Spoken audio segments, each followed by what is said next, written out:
राधे राधे दोस्तों। आज का हमारा टॉपिक है कॉन्सेप्ट ऑफ स्टेट पावर अर्थात राज्य सत्ता की अवधारणा या कह सकते हैं राज्य की पावर की अवधारणा।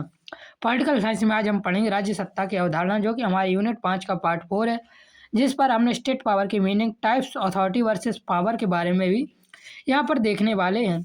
इससे पहले 4 यूनिट हो चुके हैं और यूनिट 5 के भी 3 पार्ट हो चुके हैं। उसका लिंक आपको डिस्क्रिप्शन पर मिल जाएगा, आप वहाँ से जाकर वीडियो को कंप्लीट कर सकते हैं। सिलेबस हमारा क्या क्या, हम क्या क्या पढ़ने वाले हैं, उस सभी के लिए हमने पहले वीडियो बना दिया, लिंक डिस्क्रिप्शन पर है, वहाँ से जाकर देख सकते हैं। जैसा कि आप सभी जानते हैं, हम यहाँ थ्योरी प्लस एमसीक्यू लेकर चल रहे हैं, जो कि हम मोस्ट टारगेट एमसीक्यू वाले स्टूडेंट हैं, क्योंकि ज़्यादातर यूनिवर्सिटीज़ में एमसीक्यू पेपर ही पूछा जाता है। चलिए बिना देरी किए सबसे पहले आपके सामने पिछली क्लास से रिलेटेड एक एमसीक्यू रखेंगे, फिर हम कॉन्सेप्ट ऑफ स्टेट पावर को स्टार्ट करेंगे। देखिए, हमारा पहला प्रश्न दिया हुआ है, न्याय का सही अर्थ क्या है? सभी को समान परिणाम देना, किसी भी प्रकार का भेदभाव समाप्त कर देना, अधिकार और कर्तव्य के बीच संतुलन स्थापित करना, या केवल दंड देना। न्याय का सही अर्थ क्या, कमेंट पर जरूर बताएं। अब चलिए शक्ति के इंट्रोडक्शन के बारे में पढ़ते हैं, अर्थात कॉन्सेप्ट ऑफ स्टेट पावर अर्थात राज्य की सत्ता की अवधारणा का इंट्रोडक्शन देखते हैं। राजनीति विज्ञान में शक्ति एक केंद्रीय अवधारणा है। प्राचीन काल से लेकर आधुनिक युग तक शक्ति का अध्ययन राजनीतिक का मूल विषय रहा। वास्तव में राजनीति को कई विचारकों ने शक्ति का अध्ययन कहा है। तो विचारकों ने क्या कहा है? राजनीति विज्ञान की शक्ति को शक्ति का अध्ययन कहा है। राज्य सरकार, नेता, संस्थाएं सभी शक्ति प्राप्त करने, उसे बनाए रखने और उसका विस्तार करने का प्रयास करते हैं। इसलिए शक्ति राजनीति की आत्मा मानी जाती है। आगे दिया हुआ शक्ति की ऐतिहासिक पृष्ठभूमि अर्थात राज्य की पावर की ऐतिहासिक पृष्ठभूमि। प्राचीन यूनानी दार्शनिकों से लेकर आधुनिक राजनीतिक विचारों तक शक्ति को राजनीति का मूल तत्व माना गया है। अंतर्राष्ट्रीय राजनीति में भी राष्ट्र अपनी शक्ति को बढ़ाने के लिए सैन्य, आर्थिक और कूटनीतिक साधनों का उपयोग करता है।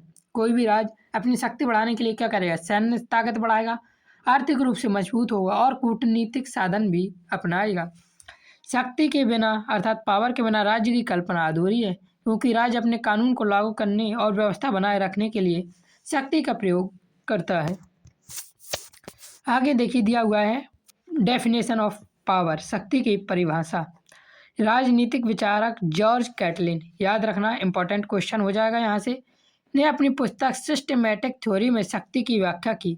उनके अनुसार हर व्यक्ति में अपनी इच्छाओं और आकांक्षाओं को पूरा करने की प्रबल इच्छा होती है।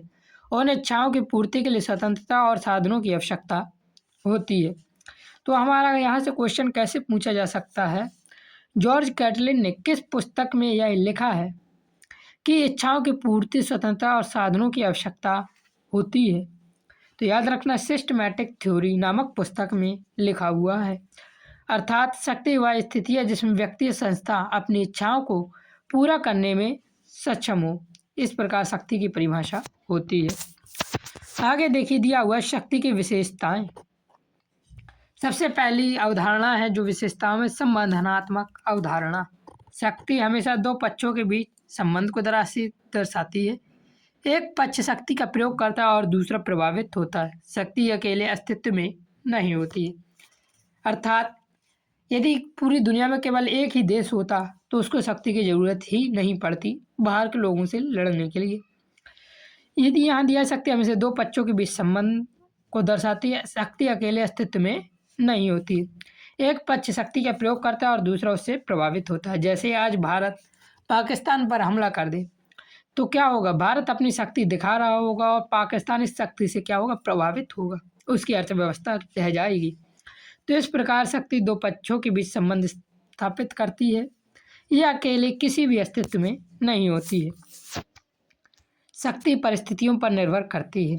शक्ति स्थिर नहीं होती, परिस्थितियों के अनुसार इसका प्रभाव बढ़ता या घटता है। जैसे युद्ध, आर्थिक संकट और राजनीतिक अस्थिरता के समय शक्ति का स्वरूप बदल सकता है।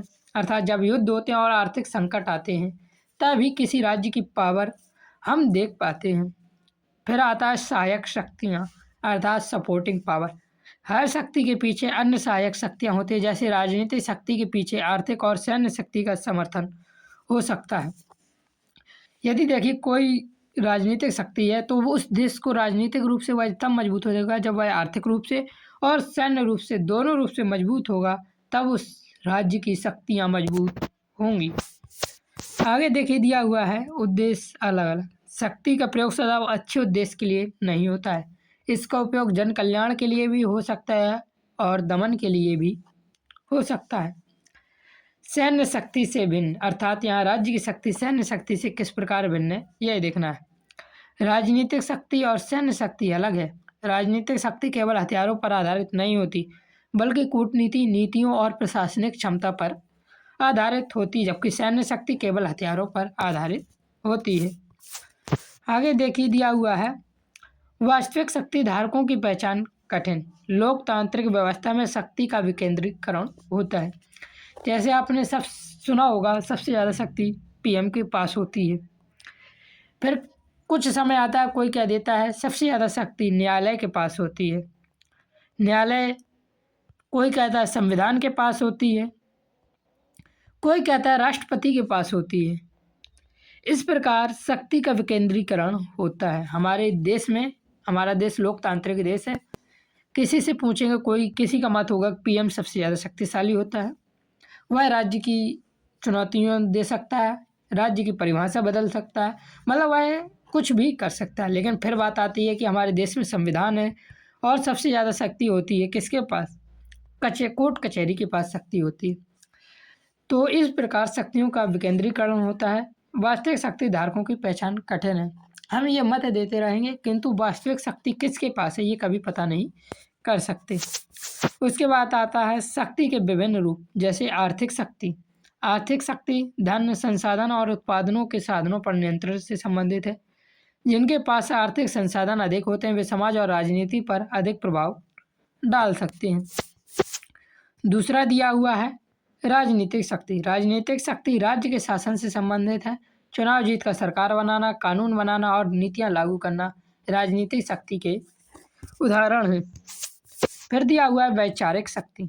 3 प्रकार की शक्तियों के बारे में पढ़ेंगे। वैचारिक शक्ति है विचारों और विश्वास के माध्यम से लोगों को प्रभावित करने की क्षमता। एक प्रभावशाली नेता अपने विचारों से जनता को प्रभावित कर सकता है। आपने देखा होगा कोई नेता होगा 4 भाषण देगा, जनता तुरंत मैनिपुलेट हो जाती है। तो इस प्रकार की शक्ति को वैचारिक शक्ति कहा जाता है। अब इससे रिलेटेड कुछ एमसीक्यू हैं जो कि आपके पेपर में सीधे पूछे जा सकते हैं। इन एमसीक्यू को छोड़ने का भी प्रयास कभी ना करें। शक्ति की संबंधात्मक प्रकृति का अर्थ क्या है? शक्ति केवल सैन्य बल है। शक्ति केवल आर्थिक साधनों पर आधारित है। शक्ति 2 पक्षों के बीच संबंध को दर्शाती है। शक्ति केवल सरकार के पास होती है। इसका सही आंसर कमेंट में बताएं। अगला दिया हुआ है शक्ति वह स्थिति है जिसमें व्यक्ति अपनी इच्छाओं की पूर्ति कर सके। यह विचार किसका है? इसके सही आंसर आप हमें कमेंट में बताएं। अगला दिया हुआ है धन और संसाधनों पर नियंत्रण किस प्रकार की शक्ति का उदाहरण है? राजनीतिक शक्ति, सैन्य शक्ति, आर्थिक शक्ति या वैचारिक शक्ति। अगला दिया हुआ है चुनाव जीतकर सरकार बनाना किस शक्ति का उदाहरण है? इसका आंसर भी कमेंट में बताएं। 5वां क्वेश्चन है वैचारिक शक्ति का मुख्य आधार क्या है? मुझे थोड़ा काम है, निष्कर्ष आप देख लीजिएगा जो भी है, और पीडीएफ के लिए आपको वीडियो देखना ही पड़ेगा। वीडियो को लाइक जरूर करना यदि आपको समझ आया है। हो सकता है मैंने थोड़ा जल्दी इसमें पढ़ाया हो। चैनल को भी सब्सक्राइब जरूर कर लेना। जय हिंद, जय भारत, राधे राधे।